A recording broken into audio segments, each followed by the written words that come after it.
And we're back for another episode of the Lakers Fast Break podcast. It's Gerald Glassford coming right back at you here from Lakers Fast Break, Pop Culture Cosmos, Inside Sports Fantasy Football, and Game Source. We truly appreciate everyone out there listening to all of our shows. And if you can, please give us a 5-star review on Apple Podcasts.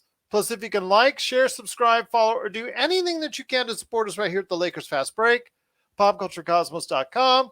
Anything that you can do to support us at LakersBall.com, Lakerholics.com, and the great folks at the Hoopheads Podcast Network, it is sincerely appreciated. Well, again, another nail biter, the second one this week for the Lakers, and I'll tell you what, with an even more shorthanded roster on the scene because Austin Reeves and Rajon Rondo was added to the injury list, along with everyone else, LeBron, and of course, what's going on with THT, and of course, Kendrick Nunn, with the only available players down to 9, you figured the best way to go ahead and defend the Lakers was to go ahead and double team Anthony Davis and make his life hard for him, and also make sure that you got Melo as the priority on defense as well. And that's what the Miami Heat did. They played very well defensively against Anthony Davis and also Carmelo Anthony. But you leave it up to the Lakers to go ahead and make sure you've got them hitting three-pointers. You got to go ahead and make it hard for them to go ahead and hit nothing but three-pointers. Plus also as well, you got to go ahead and make it easy for Russell Westbrook to take a lot of shots and command the game. So you think you've got it won, right? If you're on Miami. No. This was a day where the Lakers did actually shoot the three extremely well. Malik Monk came off the bench and had a tremendous game with 27 points. The Lakers overall 18 of 38 from three. And despite us trying very hard in the last minute to give the game away on not one but 2 occasions, the Lakers still managed out a great victory in overtime. Second one this week, 120-117 over the Miami Heat. And here today to talk about the game, unfortunately, Laker Tom is going to be with us on Friday, and so is Jamie Sweet. But here today, in their place, it's a good man indeed. You got to be part of the conversation today at LakersBall.com. It is Ox1947. It is Joe Soro. Joe, I mean, I'll tell you what. The way you designed it from the coaching standpoint from Miami was exactly the way you should do it. You make life hard on AD. You make life hard on Melo and let everybody try and win the game for the Lakers. And for once, that's exactly what they did. The game got a little bit of a level playing field when Jimmy Butler left with an ankle injury. First quarter, that's correct. First quarter, yes. Miami's fundamentals are, I guess, at least in the first half were a little bit better in terms of their flow. Execution was better. Yeah, absolutely. But I did notice that this is probably the Lakers' best flow. There was a really good flow. Their team defense was, as good as I've seen it this year. The issue is decision-making and creating turnovers. It is mind-boggling to me that you have guys like Russell Westbrook, Anthony Davis, Carmelo Anthony. You have all-time greats who are not boxing the F out. That PJ Tucker putback, if you just box out, the game ends right there in regulation. And they've been doing this. They did it all game long. And I hate to come out of this really, really, really good win and such a negative thing. I'm being such a Laker fan right now. But as a Laker fan, for those of you who listen to Laker fans and people who know Laker basketball, we're used to smart players. We're used to smart decision makers. And we're also always looking a little bit ahead of today, because if this is going to be a habit, these habits, just like last year, remember when we would get into those 6 and 7 minute droughts? Well, habits become magnified in the playoffs. Granted, I know AD ended up coming up lame at the end there, but the guys have had a massive problem scoring in certain instances in a game. And so far this year, I'm seeing really, really stupid turnovers. There are no passing lanes, and they're making bounce passes. And then, of course, Russell Westbrook is the guy's numbers are amazing, but the guy makes way too many mistakes. And it kind of connects with everybody else, and it's really frustrating. Other than that, sorry, go ahead, Gerald. No, the reason why I was saying is because, again, he did bring us back into that last 2 minute. Between the 1 and 2 minutes, he was actually very good, hitting a couple shots in a row. But, I noticed that Mark Jackson, in his analogy, said he wanted to go with the last ball as far as the last 30 seconds is concerned with Russell Westbrook. And I'm thinking, you're only going to win so many times with Russell Westbrook just dominating the ball. I would have actually given it to Carmelo to take that shot. But you know what? Again, the Lakers were able to go ahead and still get it into overtime. They were still able to go ahead and pull a nice lead. The mistakes that they made, they've got to shore up. Like you said, the 5 seconds when you have a timeout left is still something that boggles my mind, how Carmelo could have actually forgotten that. You got to go ahead 1, 2, 3, 4. You can get to 4, timeout right away. Let's go ahead and timeout. And Russell Westbrook going in hard on PJ Tucker and, obviously throwing an errant pass from there. But again, let's go ahead and break down for the positives. Russell Westbrook, he was 25 points, 14 assists, 10 to 22 shooting, 3 of 7 from 3, 14 assists, 12 rebounds, another triple-double, but 8 turnovers, which again leads to what you're talking about as far as decision-making is concerned. Anthony Davis, 24 points, 13 rebounds. I still think that Miami played a great job defensively on it, because if they didn't have Lowry botting him up, because Lowry's a very strong individual, they had a double team on him pretty much out every time out, except for when he was on Bam Adebayo. You know what? That's probably the best way you want to do it, because you're counting on the other guys in the Lakers to hit the shot. And usually, according to what the season has dictated, it hasn't happened often as we'd like. This is a change, though, because with Malik Monk scoring 27 points, with Wayne Ellington shooting 4 of 6 from 3, with Avery Bradley shooting 5 of 8 from 3 and scoring 17 points. Today was a little bit different. Hopefully it's not an outlier. Hopefully we can get this kind of consistency from the other guys more often. Well, it makes sense why they hit the shots. They had space. They were collapsing on Anthony Davis all game long, and it was a good strategy, because they basically said, look, we're not going to let Anthony Davis drop 50 on us. And, Miami knows Anthony Davis extremely well. Up until, game 4. Well, they also played tight on Carmelo. Carmelo, they made the life rough for him. He was only 1 of 5 from 3. Eric Spoelstra's game plan was perfect. The only thing that went wrong for them is the Lakers decided to make shots tonight. Yeah. And it was a combination of open shots, and then once you start getting that confidence going, then it starts to kind of just permeate throughout the team.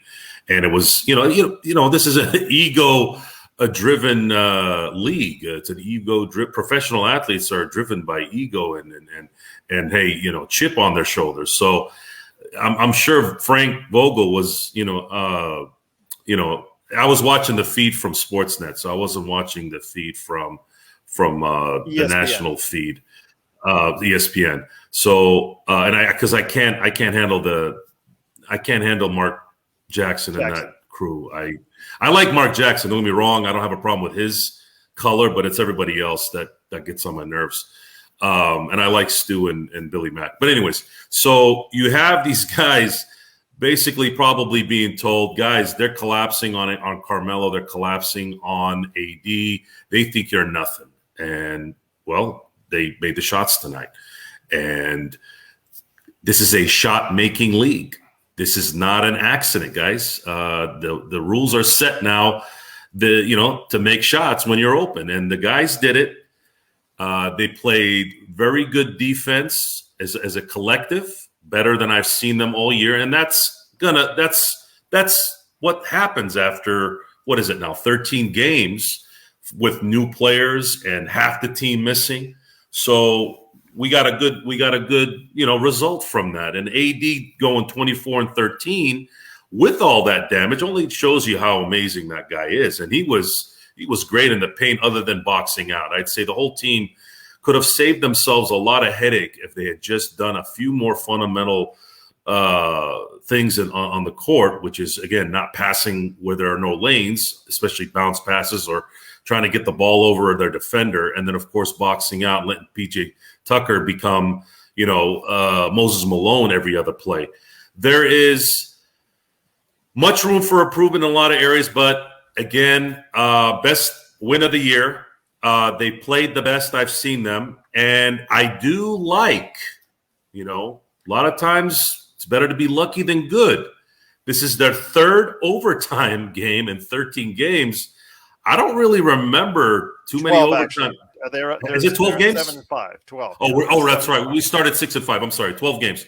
So this is they've spent a quarter of the season already in overtime, and they're 3-0. So I do think that helps over time. Now, if you can kind of tighten up the fundamentals and make it something that's a priority and stop turning the ball over every other damn play, then we're going to probably see this game end up being a 110-99 game instead of having to go to overtime. And that's the thing, is we're caught up with all the numbers. We're caught up with amazing shots at the end. But if you had just taken care of the ball just a little bit better, we wouldn't have this problem.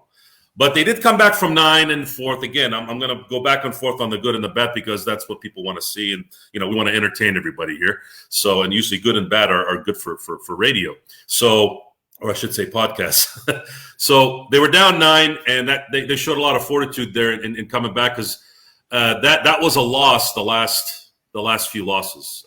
They came back and made good with that. And again, Miami is a very, very, very, very good team, and it was a very good win. And let's keep the ball rolling here. W's are always good.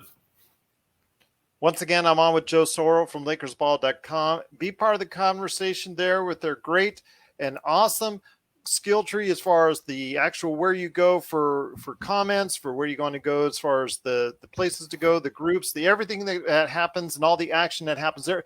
Only during the game as well. If you want to go game time was lights out today. Probably the best one of the year. We were going back and forth, and again we say funny things. We'll go down into despair. We'll be happy. I mean, it is the most bipolar, multi-personality thread you'll ever be in. And again, that's sports. That's what it does to you. It's massive euphoria down with depression.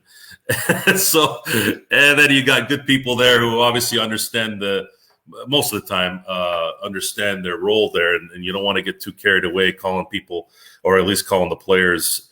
I thought I was probably the most harsh to Westbrook today. Everyone else was just kind of, they seemed like they've gotten used to Westbrook. I'm just like, can Westbrook just not turn the ball over when it matters? That's all I'm asking for, and he did a little bit of better job than he did in the last game against Charlotte. So again, entertaining game. We won the game. What comes from this is, I guess the most important thing is they're going to be hardened in the close games because they're winning the close games, and winning close games is usually what is a talent of a title team. Once the big boys come back, hopefully they can put it all together then and continue to do what they're doing here. Well, again, it's just a matter of, like you said, execution down the stretch.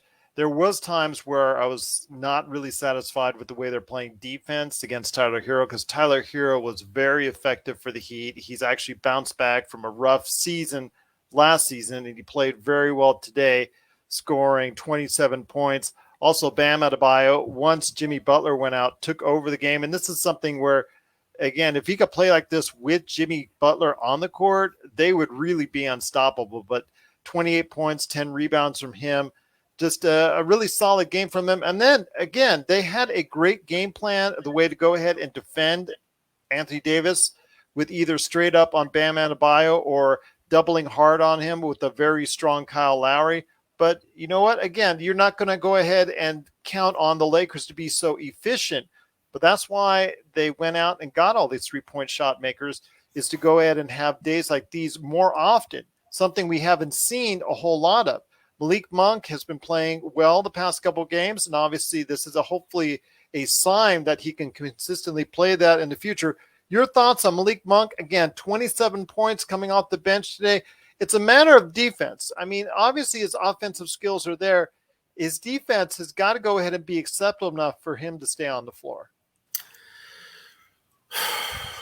Malik Monk on D. I don't know if that's ever going to happen from an individual standpoint, but from a team standpoint, I always say, I remember the 2008 Celtics had Paul Pierce and Ray Allen on the team playing, Detroit Pistons defense from 2004.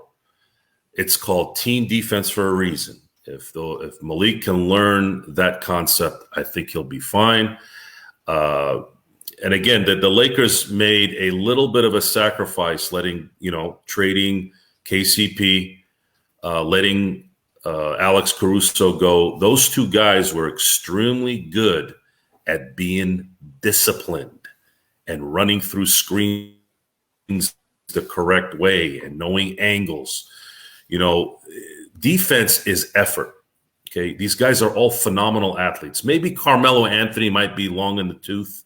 LeBron, those guys, maybe they may not be able to go through screens like they used to, and they've got a lot more mileage on them. I get that. But when you're a young player and you've got athleticism like a Malik Monk, you've got to be able to put in that effort. And there's going to have to be a chemistry built there for it to work. And today I saw a little bit of a progression in that area. Malik Monk dropping 27 is a good sign that the Lakers have bench players that could come in and be that extra star any given game. So one game you have Carmelo dropping 29, and then one game you have Malik coming in and dropping 27. And then maybe you have a game where Dwight comes in and drops 15 and 13 rebounds. That's, again, another recipe for a championship team because we already know what AD is going to do. We know what LeBron's going to do, and we know what Brody's going to do. Brody is, I think if we had our original team from last year, we probably don't win this game with LeBron out. So this was the first game, despite some of his questionable turnovers, where having the third star was an asset. And we're going to see if this is going to be the norm as the team's chemistry starts to develop into something even better. And hopefully LeBron gets back in the next 3 weeks. So that's where I stand on it. Again, I'm watching the game, especially towards the end. Had they not had a 5-second violation, and just I don't know. I want to enjoy the wins. I really do, but these are really bad mistakes, and they take the life out of you. But it was a good win, and let's look to the next game, and let's see if they can, tinker some of these damn mistakes away. Well, the only thing is, I agree with you on that, and also you can count on an offensive foul by Dwight Howard on a moving screen at least once every game, if not twice. And then another thing, you can always count down the stretch Russell Westbrook making some type of poor decision, like when he went in with PJ Tucker and just basically threw the ball away. Instead of just trying to go ahead and force the ball up and trying to get a foul or something, at least put up the shot. He thought he was going to get the foul. And see, that's the problem with this is a problem that's been around for a while now, but not today was I screamed at the players a few times, basically saying enough of talking to the damn refs. Okay, stop talking to the refs. You're gonna make them more mad. They're not gonna listen. They are not gonna change the foul. Why are you arguing with them? It just drives me crazy that these guys are constantly chirping at the ref. Okay, the ref stunk in the third quarter and the second quarter. At this point you can't change that. How about focus on the game? One of the few things that David Stern was trying to do before he retired. This was years before he retired. Was I remember he was trying to get this chirping with the refs thing out of the game. And if you chirp to the ref too much, they'd call a tech right away. And then they started getting it mixed up with, they can't distinguish whether it's emotion or and they were worried about maybe during the playoffs, somebody would get called with a tech and all that. I'm like, look, man, this should be common sense, okay? If a guy's going to argue with you over every foul call, the ref should just tell him, look, this is the third time in a row you've asked me this and you said this. Enough. I've given you 3 warnings. Stop chirping about the fouls. And then stop. Because it's just annoying. It's annoying. It looks like you guys are not focusing on the job. And there's play that's going on that's basically meriting that decision. You're giving it merit by making stupid bonehead mistakes that veterans should not do. And again, it's a cancer. It spreads. It doesn't matter if it's Melo. When Melo does it now, Malik Monk's going to do it. And then it's going to go to Westbrook. These things matter. And, we're Laker fans. I know we're spoiled. I know, it's just a game. It's game 12 of, in freaking November, for God's sakes. But that's what's made the Lakers great, is caring. Now. Let's talk about, before we close out the show, with one bad thing that needs to be fixed and looked at, and one good thing. We're going to close out the show. The bad thing first, and that is you got combined from Kent Bazemore, from Dwight Howard, and also from DeAndre Jordan, 3 points, literally, combined from all 3 of them. Very ineffective showing. And for Kent Bazemore, this is like several games in a row that he's been very ineffective. And DeAndre Jordan and Dwight Howard with literally 1 point between them, and Dwight Howard fouling out in 11 minutes. That can't get it done. You can't get it done when you're already shorthanded, when you only have 9 players that you're dressing, and 2 of them only give you 11 minutes before they're both ineffective each. So your thoughts on this? I mean, with Kent Bazemore, I'm surprised that he's really not taking advantage of the situation. Coming in, we really thought he could be a really good key to this team, not only on the defensive end, but the fact that he shot 40% last year from the 3-point range. We thought he would be feasting a lot off those sideline threes that he was making with the Golden State Warriors. Your thoughts on those 3, on what they need to do to step it up, or maybe make some changes within the course of the lineup and rotation once the healthy players get back? Well, again, it comes down to expectations. Kent Bazemore, when the Lakers signed him, I didn't really have any feeling about it. If he can contribute a little bit here and there, I was satisfied. He kind of came out of the gate really well, was hitting his shots, playing good D, and then he's kind of tailed off since last maybe 3 or 4 games. Dwight Howard is Dwight Howard. He's not a very I don't know if discipline is the right word. He's just not a very focused player sometimes. Sometimes he just does stupid stuff, and he's the one that's been chirping at the refs to the point where I'm just – and I know he gets dumb fouls sometimes, and you're just sitting there going, well, why are the refs picking on him? But at some point, you're going to have to stop worrying about it. You have to adapt, just like a pitcher trying to adjust to a particular umpire's strike zone. Are you going to sit there and yell at the umpire every time you don't get a strike? Same thing in basketball. If they're going to call touchy fouls, adjust. You're Dwight Howard. You have one of the most freakish genetics we've ever seen. You're athletic still, even in year, what is it now, 18 or 17. How about just adapt and do the right thing? Instead, he kind of skews. And then as far as DJ, I mean, anything we can get out of him is good. And when you don't get anything out of him, I'm not surprised. I don't think anyone is, and that's part of the problem. He was having problems last year, and some guys are just like Marc Gasol before we got him last year. He had already shown signs that he was pretty much done. And again, in basketball, when you see somebody getting done, they're pretty much, they're not too far away from being completely done. Now, here's where I'm going to put a little bit of the blame on everything, and it's sad to say this because I really, really like the coach. I really like Frank Vogel, but he's been terrible. And it's not just about, putting the team together that's, there's only been, 2 or 3 guys from last year. That, I understand that part. The part is, where the heck are the plays out of the timeouts?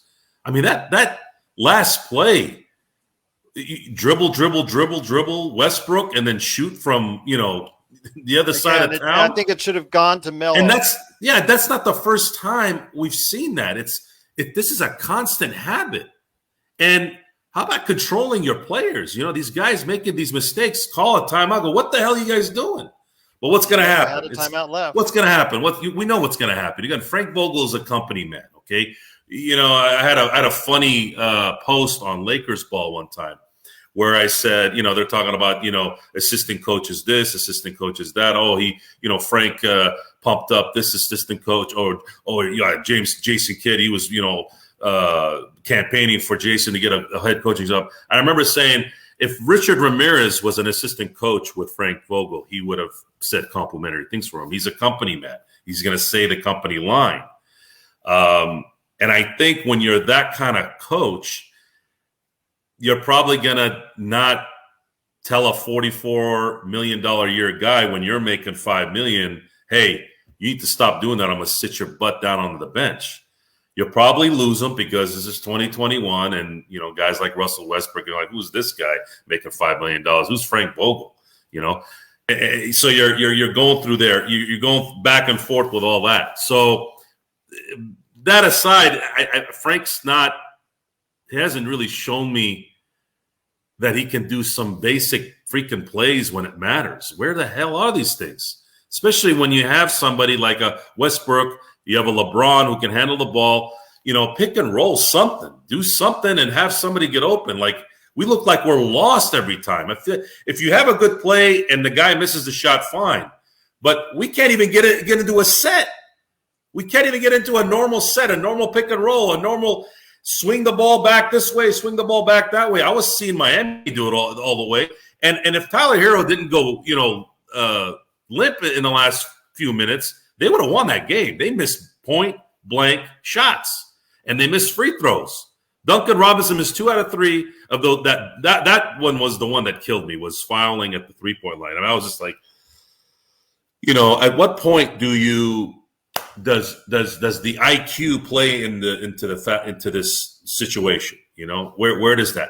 One mistake that's really bad is one thing, but when you're making 3 and 4 of those kind of mistakes in a 1-minute span, that's the part where you just kind of you can't think about the win anymore or the points. You're thinking, what are these guys and what the heck are they doing? What is this? I don't know. Frank Vogel, I'd say right now is the guy I'm going to be watching closely, because he needs to do something. He needs to fix his game planning. Not game planning. I'm sorry. He needs to fix his in-game adjustments a little bit better. And hopefully with LeBron, again, I'm saying 3 weeks LeBron because these ab strains don't usually heal very quick. And they haven't really made it official that he's going to be out a month. But every doctor I've talked to online, or people who play one online, have said this is at least a 1 month to 1 month and a half injury. So it's gonna be an interesting month or 3 weeks. We'll see. We'll see indeed. But before we head on out, I want to go ahead and mention one last thing. The Lakers were outscored at the free throw line by 17, but outscored the Miami Heat at the three-point area by 24. They shot and made 8 more three-pointers than the Miami Heat, which obviously is a good sign. It's something that when Rob Pelinka made all these signings and gave up defense for offense, and quite a substantial amount, he envisioned the Lakers with all these three-point shooters to be able to go ahead and have days like these where they are hot and they're shooting 47% as a team. We need to go ahead and replicate that going forward. Do you see the Lakers going ahead and becoming more of a top-tier three-point shooting team going forward with the kind of effectiveness you saw tonight from three? If LeBron comes back and plays healthy the rest of the year, there's no doubt that the Lakers are going to have the ability to become more of the modern NBA kind of setup. However, I feel like 2020 was a little bit of a kind of going back to the old way of doing things. That's why the Heat were collapsing on AD so aggressively. They didn't want him in the paint. They didn't want him they're near the gambling on the basket. Lakers being able to make those threes, And that's a good gamble. That's a good gamble. Because it is, because so far outside of Carmelo, they have not been shooting the three very well. No, but again, you at some point, these are still NBA players. If they're going to get open shots, they're going to start making them. Even the Lakers were making open shots last year when they were not doing that very well anyways. With Miami, Miami, I always got to kind of go back to 2020 since we don't play Miami other than a couple times a year. That series, I mean, AD he destroyed that team, up until the last couple games. He was just a machine. And when AD gets going, AD leads the league with paint points. I believe it was 15.6. And Bam Adebayo and PJ Tucker, there's only so much those guys can do against that guy. No matter how much they want to roughhouse, he could destroy them in very very quickly if they're allowed to, if they allow. And again, I really liked how they approached that game. That's the part where you're like, man, look how smart Spoelstra is. This is what he's doing. The only thing that was different in this particular game is the Lakers were making their shots. And when you make your shots, you just can't stop that. You either follow the guy to the three, or you let AD basically go to the hoop and score every time out. And that's just not going to work for most teams. So again, if the Lakers want to play Golden State Warrior basketball and the modern basketball, they have the personnel now to do it. Is it going to work when it matters? That's a good question, Gerald. It's going to matter depending on who they play. If they're going to play, let's say, a Miami team, which, again, I don't see Miami going to the finals this year, but if they play Milwaukee or Brooklyn or Phoenix, Golden State, do we want to play their game? My instincts say no. We want to play how we played when AD was dominating to the hoop. We want to play where Russell's going to the hoop and getting those layups. We want to play where LeBron is going to the hoop and getting points. That kind of basketball wins games for this current structured Laker team. And if you've got the guys that can shoot to back those guys up, the old fundamental where you go to the hole, they collapse, give it to the guy that's open in the corner. If they hit that shot, now what do you do? Now what are they going to do? They're not going to be able to leave their man. So now LeBron, Brody, and then of course on the occasion that AD goes to the hoop, those guys are going to do. It's going to be a layup line at that point. So end all be all, make your shots, and Lakers are going to be a very, very, very popular team to win it all. Once again, it's Joe Soro from LakersBall.com. Be part of one of the great forums, and also during game time, they have a live chat going on, and also in their forums at LakersBall.com. Be part of the conversation there at LakersBall.com. If you have any questions for us, it's at Lakers Fast Break on Twitter, LakersFastBreak@yahoo.com. Want to thank everybody for watching and listening. It's been great, and it's been fun, Joe, having you back on. Looking forward to the next time you can step on by. Once again, we will be back. The Lakerholics.com crew are coming back on Friday after the game against Minnesota. So we'll be back after the game. It's going to be another late night in Lakers land, as it will be the Minnesota Timberwolves coming into town. Just had a hard loss against the Golden State Warriors, even though Anthony Edwards just scored 47 points, I think, 47, 48. Another nice game from him as he develops in his second year. But we'll see him, Karl Anthony Towns, D'Angelo Russell, and the rest of the Minnesota Timberwolves as they come into the Staples Center. We'll see if the Lakers can win 3 in a row now that they're 7-5, going in 12 games in, another squeaker, but we'll take it 120 to 117 on overtime. And we'll be back on Friday evening after the game right here at the Lakers Fast Break Podcast. Thanks for watching, Felix. Appreciate it. And everybody else, thank you so much. Stay safe.